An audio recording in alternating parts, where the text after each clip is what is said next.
The Missouri countryside stretched endlessly under a pewter sky, its rolling hills dotted with skeletal trees that clawed at the approaching winter clouds.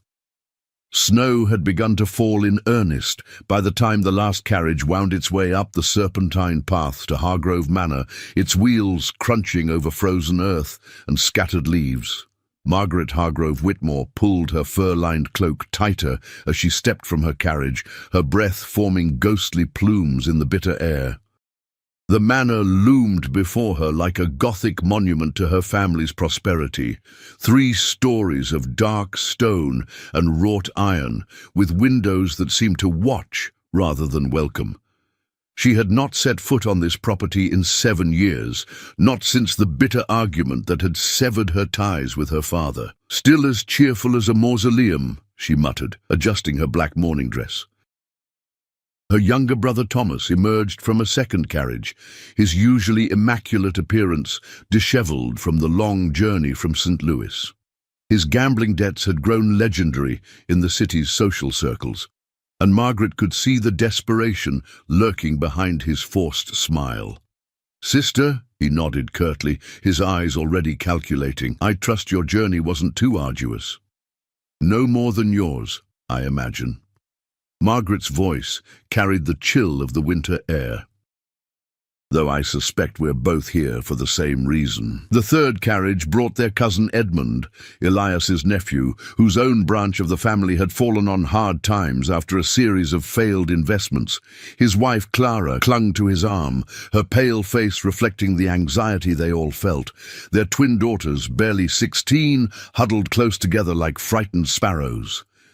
The massive oak doors of the manor creaked open, revealing Mrs. Holloway, the housekeeper who had served the Hargrove family for over 3 decades. Her weathered face bore the weight of recent grief, but her spine remained rigid with duty. "The family is expected in the library at precisely 4 o'clock, she announced, without preamble. Mr. Cornelius Blackwood, the family attorney, arrived this morning along with the other gentleman." "Other gentleman?" Thomas inquired, removing his snow-dusted hat. Mrs. Holloway's expression darkened almost imperceptibly. "A foreign man. He speaks little English, but Mr. Blackwood assures us he is essential to the proceedings." The family exchanged glances as they were led through the manor's familiar, yet somehow changed corridors. The portraits of long-dead Hargroves seemed to follow their movement, and the very air felt thick with unspoken secrets. Margaret noticed that several rooms had been sealed with heavy curtains, and a strange, medicinal smell permeated the atmosphere.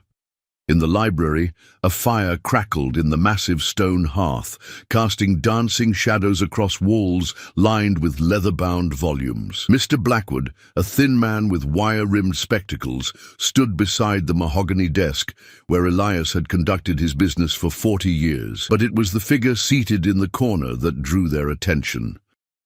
The stranger was a man of indeterminate age, with pale skin that seemed almost translucent and dark hair slicked back from a high forehead. His clothes were well made, but foreign in cut, and his hands, long-fingered and surprisingly delicate, rested motionless on his knees. Most unsettling were his eyes, dark, unblinking, and utterly devoid of warmth. "This is Mr. Dmitri Volkov," Blackwood announced, his voice betraying a slight tremor. "He has traveled from the Carpathian region at your father's specific request, made several years ago." "For what purpose?" Edmund demanded, his arm tightening protectively around his wife. Blackwood cleared his throat and opened a leather portfolio. "That will become clear as we proceed with the reading of the will. Please be seated." As the family arranged themselves in the heavy chairs before the desk, the wind outside intensified, rattling the windows and sending snow swirling against the glass. The storm that had been threatening all day was finally arriving in earnest. "Before we begin," Blackwood continued, "I must inform you that your father's final wishes are unconventional. He was quite specific that no one was to leave the manor until all terms have been fulfilled." The storm, it seems, will ensure compliance with that particular stipulation. Margaret felt a chill that had nothing to do with the weather. "What exactly are you saying, Mr. Blackwood?" The attorney's hands trembled slightly as he unfolded the document. "I am saying, Miss Hargrove Whitmore, that your father's will is unlike any I have encountered in 30 years of practice. And I fear that by the time we are finished here, none of us will be quite the same." In his corner, Dmitri Volkov smiled for the first time since their arrival. It was not a pleasant expression. Outside, the storm intensified, and the first true blizzard of winter began to bury Hargrove Manor beneath a blanket of white that would not lift for days to come. The grandfather clock in the corner chimed 4 times, its deep resonance seeming to echo through the very bones of the manor. "Mr." Blackwood adjusted his spectacles and began to read, his voice steady despite the tremor in his hands. "I, Elias Hargrove, being of sound mind and body, do hereby set forth my final will and testament on this 15th day of October, in the year of our Lord 1873. The family leaned forward, their faces illuminated by the flickering firelight. Outside, the wind howled like a living thing, and snow continued to pile against the windows. "To my beloved family, who have shared in my prosperity and my secrets, I leave not merely material wealth, but the truth of our legacy. For too long, the Hargrove name has been built upon foundations of blood and shadow. It is time for that truth to be written where it cannot be hidden or denied." Thomas shifted uncomfortably in his chair. Father always did have a flair for the dramatic. Blackwood continued reading, his voice growing more strained with each word. "Each heir shall receive their inheritance, but only after they have accepted the terms to be inscribed upon their flesh, by the hand of Dmitri Volkov, master craftsman of the ancient art. What is written cannot be undone, and what is revealed cannot be forgotten." "Inscribed upon our flesh," Clara whispered, her face growing even paler. "What does that mean?" Dmitri Volkov rose from his chair with fluid grace, moving to a large leather case that had been placed beside the fireplace. His movements were precise, almost ritualistic, as he opened the case to reveal an array of instruments that gleamed in the firelight. Needles, small hammers, vials of dark ink, and other tools whose purposes were unclear but undeniably sinister. "Your father," Volkov spoke for the first time, his accent thick and his voice carrying an odd musical quality. "He understands that words on paper, they can be burned, lost, forgotten, but words in skin, they are forever." Margaret stood abruptly, her chair scraping against the wooden floor.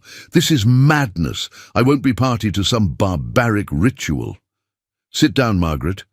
The voice came from the doorway, and the family turned to see Mrs. Holloway standing there, but her expression had changed completely. Gone was the dutiful servant. In her place stood a woman whose eyes held depths of knowledge that seemed ancient and terrible.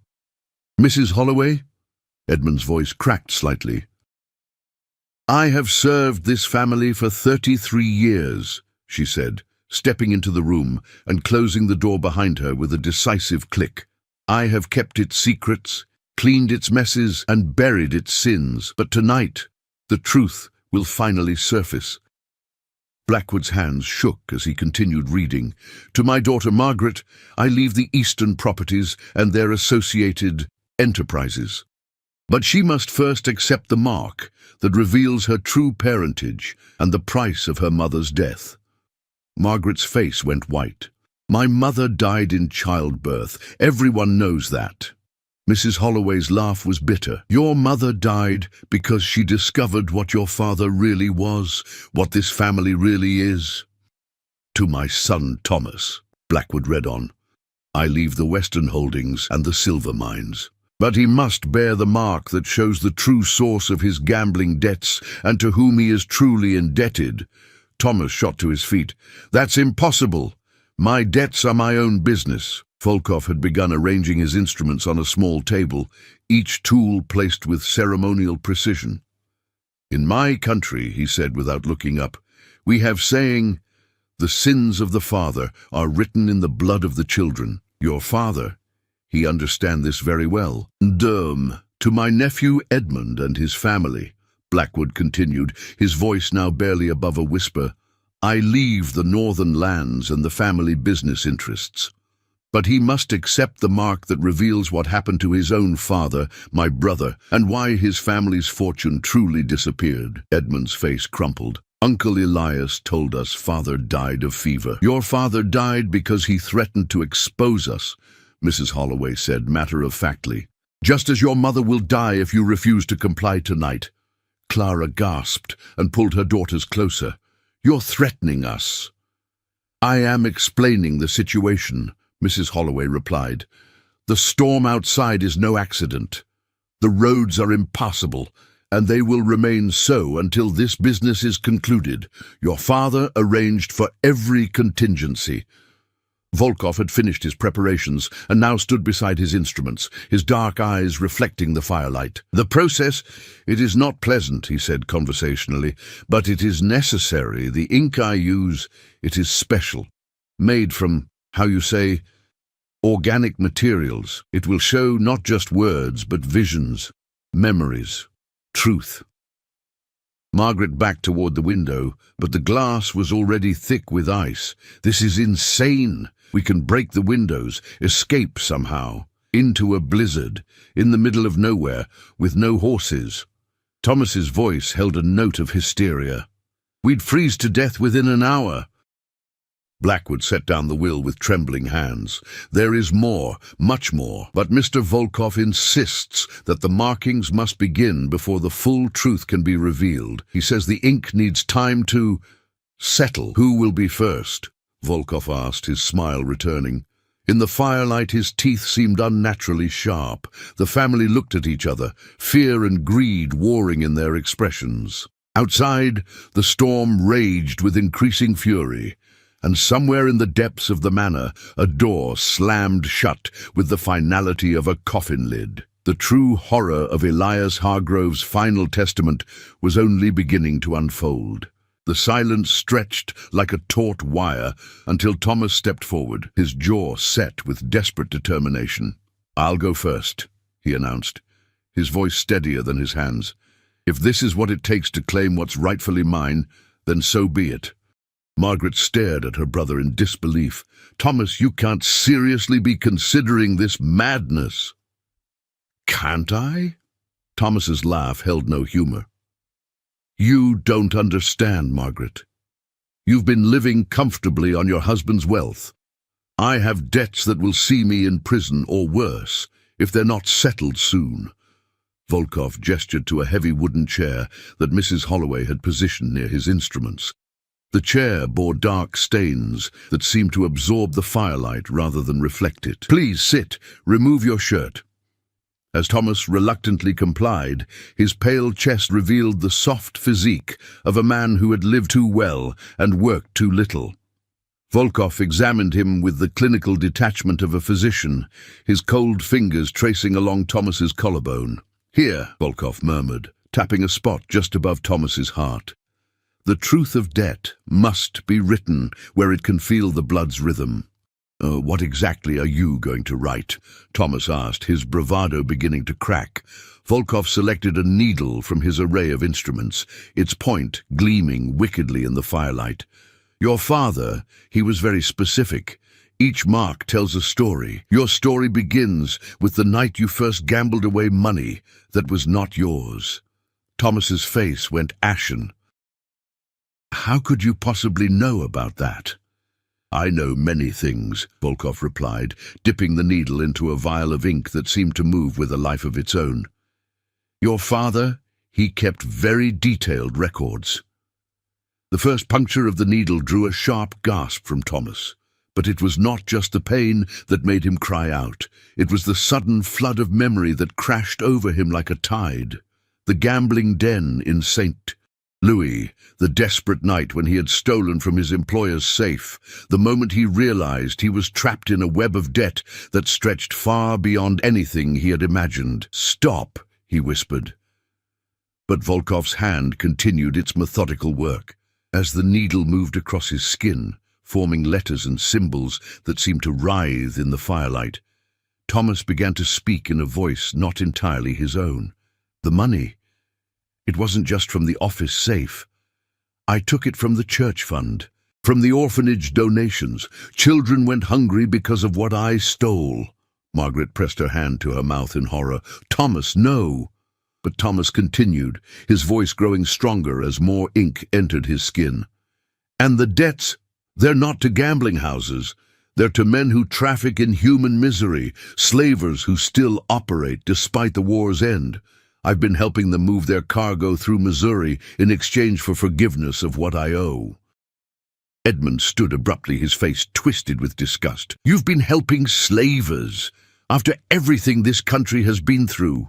I had no choice, Thomas screamed, but even as he said it, the ink revealed the lie. The needle had traced out names, dates, locations, a complete record of his complicity in horrors that made his gambling debts seem trivial. Volkov paused in his work, studying the partially completed design. Interesting. The ink, it shows more than your father anticipated. It seems your sins run deeper than even he knew. Mrs. Holloway moved closer, her eyes fixed on the dark marks spreading across Thomas's chest. The ink responds to guilt, she explained to the horrified family. The deeper the shame, the more it reveals. How is this possible? Clara whispered, clutching her daughters so tightly they whimpered.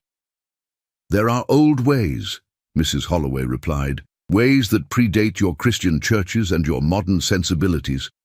Your father learned them during his travels in Eastern Europe, before he built this empire of respectability. Volkov resumed his work, and with each new mark, Thomas's confessions grew more damning.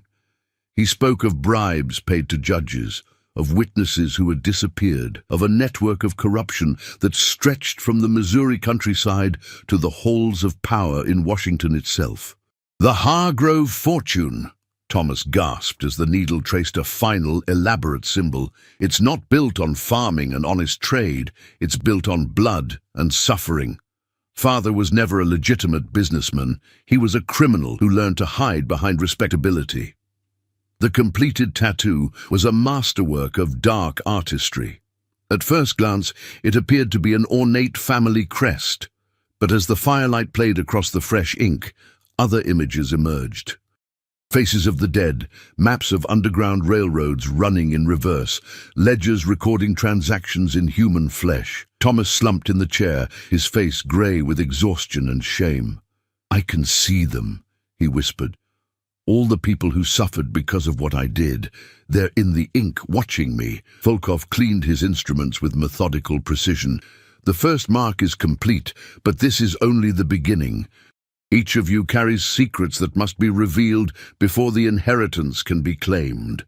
Margaret backed further toward the window, but the glass was now completely obscured by ice and snow.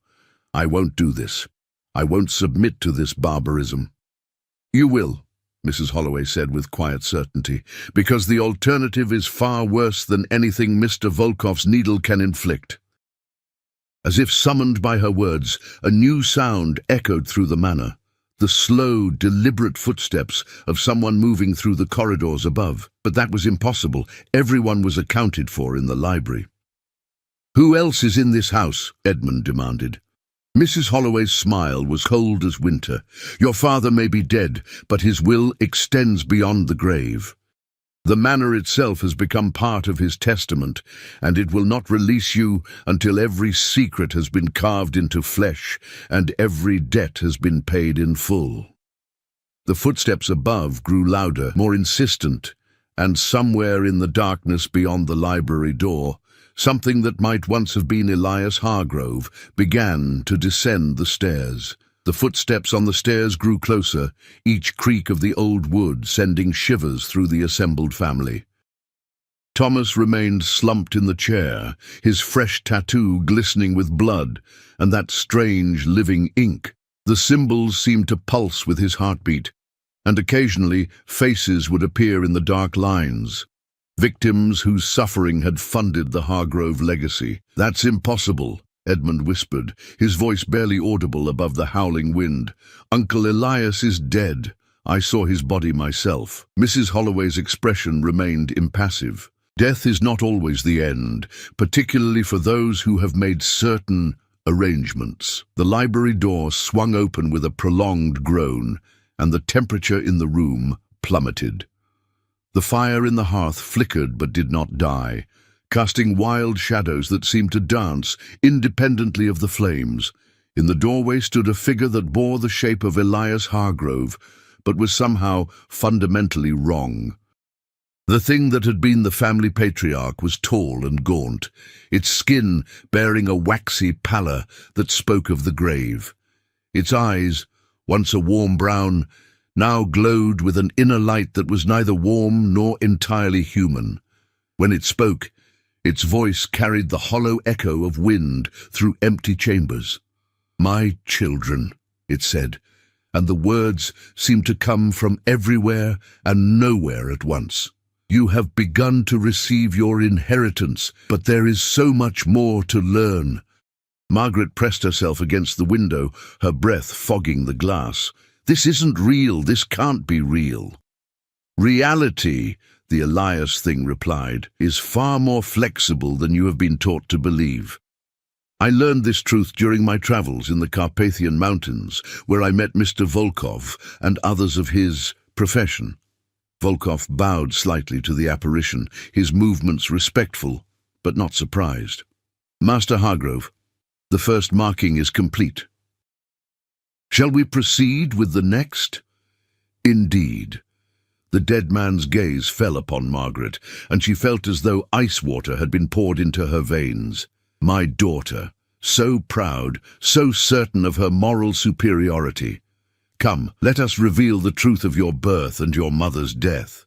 "I won't," Margaret said, but her voice lacked conviction. The cold radiating from her father's corpse seemed to be seeping into her bones, making movement increasingly difficult.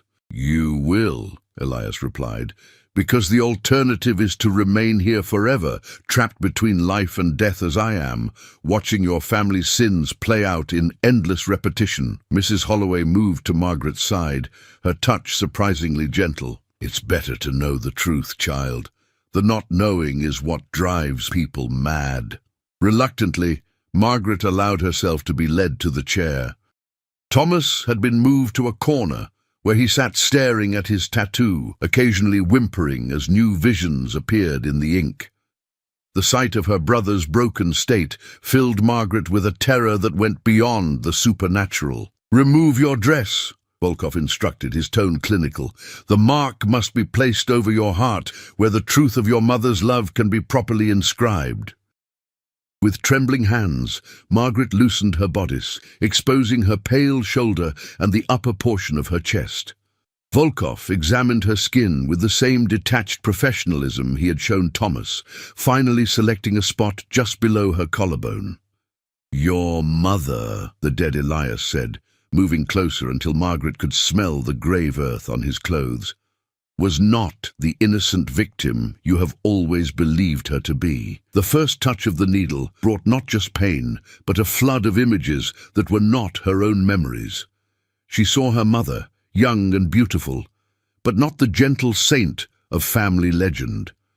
This woman was calculating, ambitious, and utterly ruthless in her pursuit of wealth and status.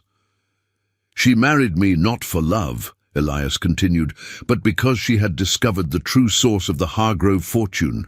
She intended to blackmail me, to take control of the family business for herself." And as Volkov worked, the ink revealing its terrible truths, Margaret found herself speaking words that came from some deep, buried knowledge. She killed people. Mother killed people who got in her way, the servants who disappeared, the business partners who had accidents. She was behind it all. "And you," Elias said with something that might have been paternal pride, "are her daughter in every way that matters. Tell them about your husband, Margaret. Tell them how he really died." Margaret tried to resist, but the ink was in her bloodstream now, carrying its revelations through her entire being. "He found out about the money I was taking from his accounts, the money I was sending back here to help Father expand the business. When he threatened to expose me, you poisoned him." Edmund finished, his voice hollow with horror. Slowly, Margaret confirmed, tears streaming down her face. Over months, made it look like a wasting disease. I inherited everything, just as Mother would have wanted. The tattoo taking shape on her chest was even more elaborate than Thomas's. It showed a family tree, but one whose roots were watered with blood, and whose branches bore fruit that was rotten at the core. Each leaf contained a face, victims of the Hargrove family's rise to power. The women of this family, Volkov observed as he worked, they are perhaps more dangerous than the men. They understand that true power comes not from force, but from patience and careful planning. As the needle completed its work, Margaret's tattoo began to move more actively than Thomas's had. The faces in the ink turned to look at her, their mouths opening in silent screams of accusation. She could feel their pain, their terror, their final moments of realization that they had been betrayed by someone they trusted. "Now you understand," Elias said, his dead eyes reflecting the firelight. "The Hargrove legacy is not one of honest prosperity, but of calculated evil spanning generations.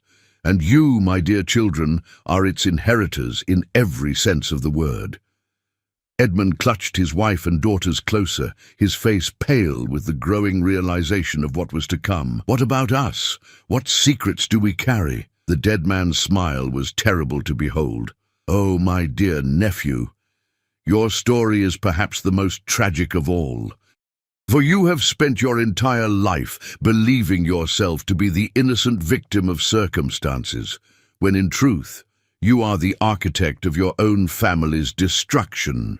Outside, the storm continued to rage, but now it seemed less like natural weather and more like the physical manifestation of the Hargrove family's accumulated guilt and shame. The manor itself groaned under the weight of its secrets, and somewhere in its depths, other voices began to whisper, the voices of all those who had died to build the family's fortune. The night was far from over, and the worst revelations were yet to come. Edmund's hands shook as he stared at his uncle's corpse, the weight of impending revelation crushing down upon him like the snow that continued to pile against the manor's windows. His wife Clara had gone deathly pale while their twin daughters huddled together, sensing the adult terror that filled the room, even if they couldn't fully comprehend its source. "Please," Edmund whispered, his voice breaking. "My girls, they're innocent. Whatever sins I may carry, they don't deserve to witness this."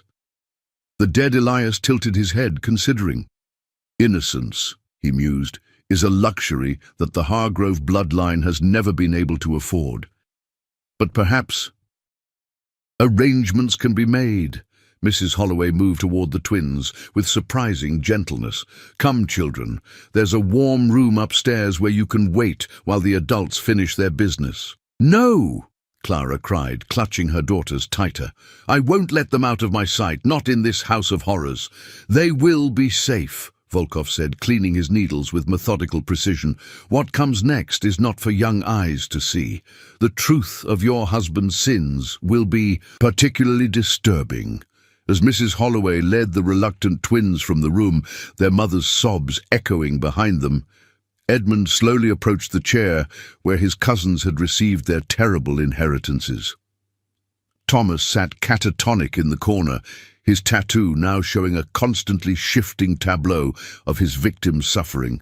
Margaret had collapsed into another chair, her own markings pulsing with the rhythm of her guilty heart. "Tell me," Edmund said, his voice hollow with resignation. "Tell me what I've done."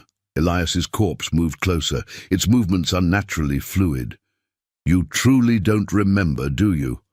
The mind has remarkable ways of protecting itself from unbearable truths." Edmund removed his shirt with trembling hands, revealing a chest marked by old scars, thin, precise lines that spoke of deliberate cutting. "I've had these since I was a child," he said. "Mother always told me they were from an accident."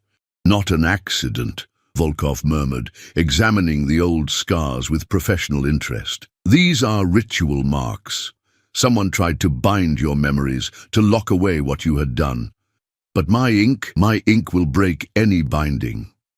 The first touch of the needle brought a scream that seemed to tear from Edmund's very soul. But it was not just pain. It was the sudden, overwhelming return of memories that had been buried for over 20 years. "I was 7 years old," Edmund gasped as the ink began its work. "Father had discovered something about Uncle Elias's business. He was going to expose everything, destroy the family to save his conscience. And you," Elias said with something that might have been pride, "were such a clever child, so eager to please, so willing to help." The tattoo forming on Edmund's chest was different from the others. Instead of symbols or faces, it showed a series of scenes playing out like a macabre theatre. A young boy creeping through darkened hallways, a man sleeping peacefully in his bed, and then, "I put the poison in his water glass," Edmund whispered, his voice that of a child confessing to breaking a toy. "Uncle Elias told me it was medicine, that Father was sick and needed help sleeping. I believed him. I wanted to help." Clara's scream of horror echoed through the library.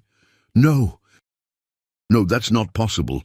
You were just a child." "Children," Volkov observed as he continued his work, "they make the perfect instruments of murder. Who would suspect them? Who would believe them capable of such acts?" The ink revealed more as it spread across Edmund's skin. The boy who had poisoned his father had been carefully groomed by Elias, trained to be the perfect weapon.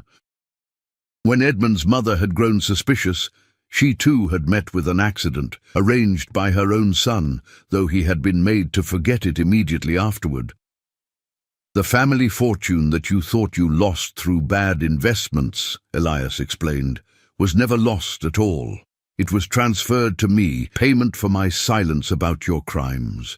You have been living on my charity your entire adult life, believing yourself to be a victim when you are, in fact, one of my most successful creations." Edmund's tattoo was now complete, and it was the most horrifying of all. It showed not just his childhood murders, but the continuing influence of his uncle's corruption. Every business decision, every family choice, every moment of his adult life had been subtly guided by Elias's will. Even his marriage to Clara had been arranged, his daughters bred for purposes that were only now becoming clear. "The twins," Edmund gasped, understanding flooding through him. "You want the twins." "And the next generation," Elias confirmed. "Young minds, unformed consciences, perfect vessels for the continuation of our work. They will be raised to understand that morality is a luxury for the weak, that power is the only truth that matters." Clara lunged toward the door, but Mrs. Holloway blocked her path. "Your daughters are safe for now," the housekeeper said, "but their safety depends on your cooperation." "What more do you want from us?" Margaret demanded, her voice raw from screaming. "You've revealed our sins, carved them into our flesh. What else is there?"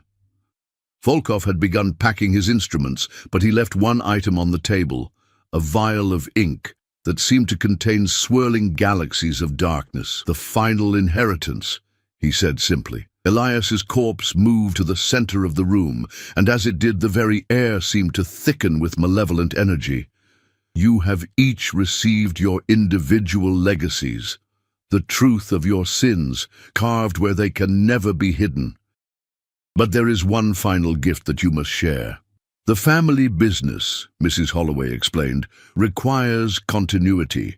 Your father's death was not the end, but a transformation. He has become something beyond human limitations, able to guide and protect the Hargrove interests for generations to come." "You want us to become like him," Thomas said, his voice barely human after hours of witnessing his tattoo's revelations. "You want us to die and return as things." "Not death," Volkov corrected. "Evolution. The ink I have used contains more than pigment and memory. It contains the essence of those who have gone before, the accumulated will of the Hargrove bloodline. It will change you, make you stronger, more capable of carrying on the family traditions. The tattoos on all three family members began to glow with an inner light, and they could feel something moving through their veins, something that was not quite blood and not quite alive, but possessed of a terrible intelligence. "The storm will end at dawn," Elias announced. "When it does, you will leave this place and return to your lives, but you will no longer be entirely human. You will be the guardians of our legacy, ensuring that the Hargrove name continues to prosper through whatever means necessary." "And if we refuse?" Edmund asked, though they all knew the answer. "Then you remain here," Mrs. Holloway said simply. "Forever. Trapped between life and death, watching your daughters grow up to take your place." As the first pale light of dawn began to filter through the snow-covered windows, the three family members felt the final transformation beginning. Their tattoos had become more than mere ink. They were now living things, connected to every victim, every crime, every drop of blood that had built the Hargrove fortune. They would leave the manor as they had arrived, but they would never again be free of its influence.